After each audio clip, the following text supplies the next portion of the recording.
Hello, everyone. My name is Wayne Parry, and I was evacuated from Kabul in Afghanistan. And I'm going to tell you very briefly how I was evacuated from Afghanistan and what I'm doing here in Doha, in Qatar, to help people who are back in Afghanistan.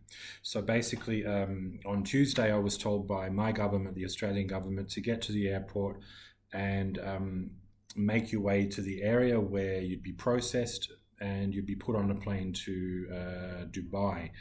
So, long story short, and I need to keep this short as possible because there's a lot to tell you. I went through a gate, and unfortunately, that gate was fully in control of the Taliban. So, I was taken by the Taliban, and I spent about 2 hours with them inside the airport where I was detained, but not harmed.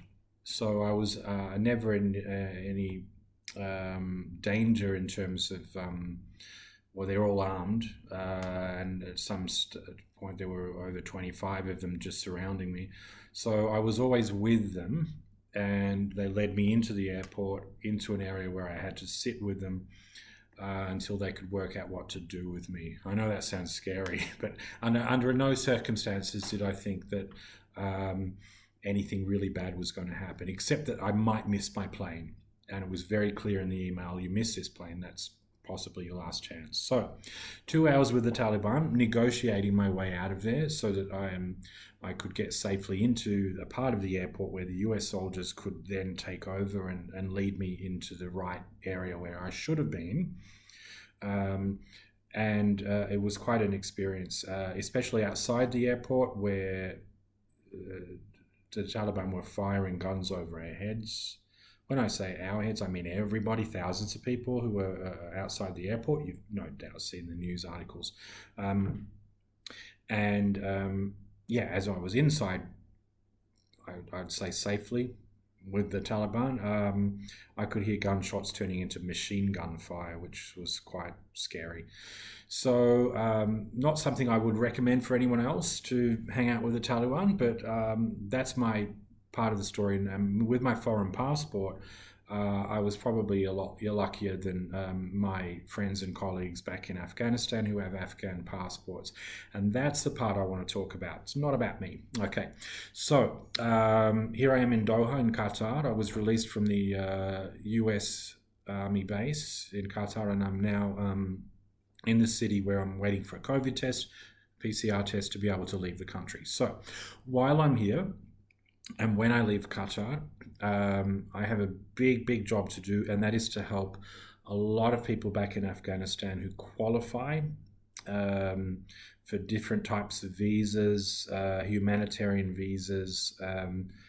I work in education, so it was all about student visas, which might not be an option anymore from Afghanistan. I need your help. Okay, so I'm reaching out to people here on LinkedIn, if that's where you found me, or any other network, to ask around, ask how you can help and get involved in this. So this is a humanitarian crisis that we've not seen for quite a while, and as I've seen firsthand, being airlifted to Qatar, we're dealing with tens of thousands of people who are being evacuated as quickly as possible. The US Army and other armies are doing a great job. Very stressful, very confusing, full of mistakes. I was moved around constantly. I didn't eat for 24 hours, but again, not about me, all right? So with my passport and the way I was able to get in and out through the Taliban, I'm not in harm's way anymore. So, back to the people that are still stuck in Kabul or other parts of Afghanistan. They're desperately trying to get out. The gates of the airport are impenetrable as we speak. It's going to get to a stage soon where the Taliban start asking people for money to get through, and who knows what other things, which I won't suggest here. But I need help. Any help you can get. I'm going to turn my website, I'll leave the details here, it's www.wdparry.net. In the same way that these evacuation centres have been put up, I'm going to be changing my website to deal with this. What I'm trying to do is to facilitate a procedure or process where we can get people's documents through. People are being turned away from the airport gates for having the correct documents, for doing the right thing and helping these countries like mine, like the USA and other or NATO member countries, helping them, interpreting, translating, or other jobs. And now they have a history, they have a record, which could get them into trouble. And these are the people I'm trying to help.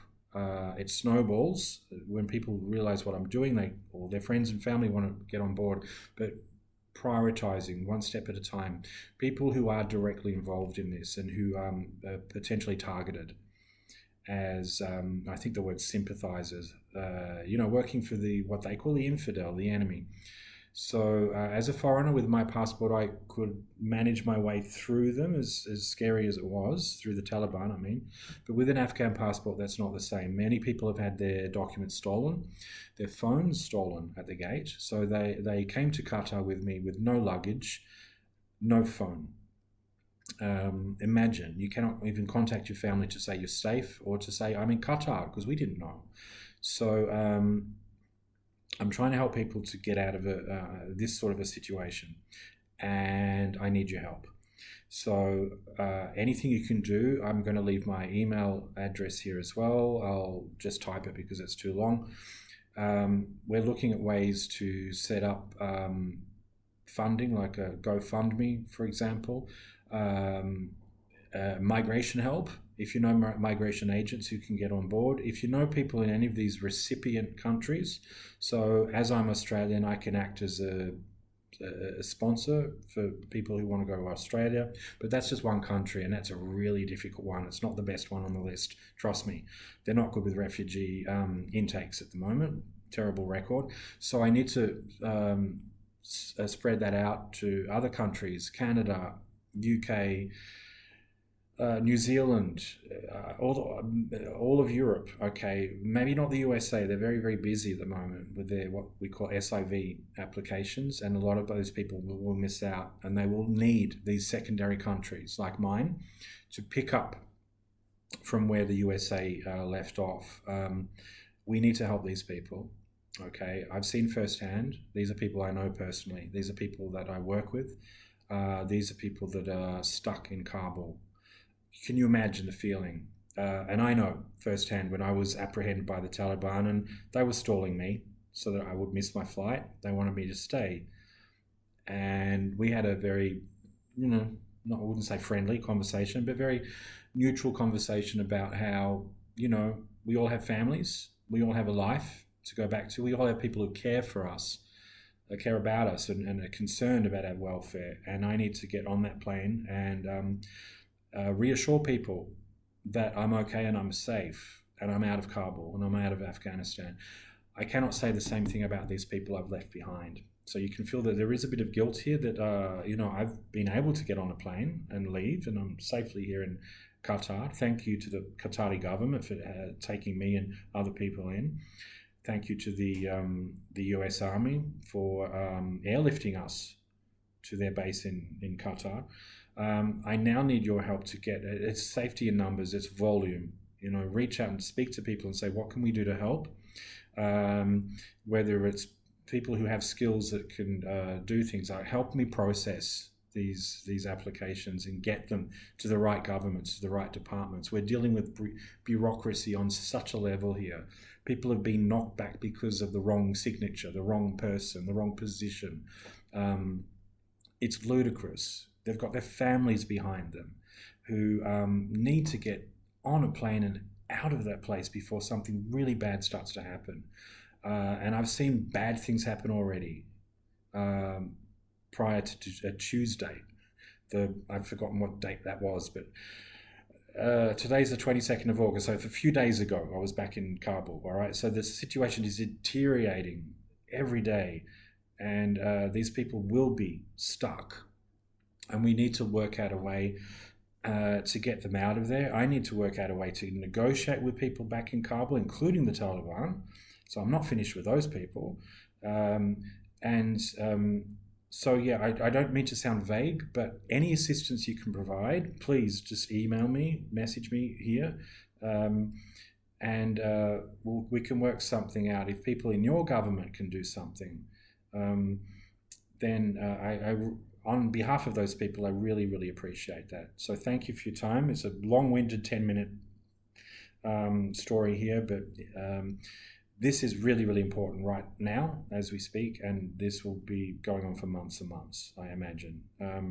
So the situation is terrible in Afghanistan. I know that from firsthand, and I feel terrible that those people, for reasons that simply because of the nationality, are held back and are unable to escape, literally escape from a very, very dangerous situation. Help me to help them.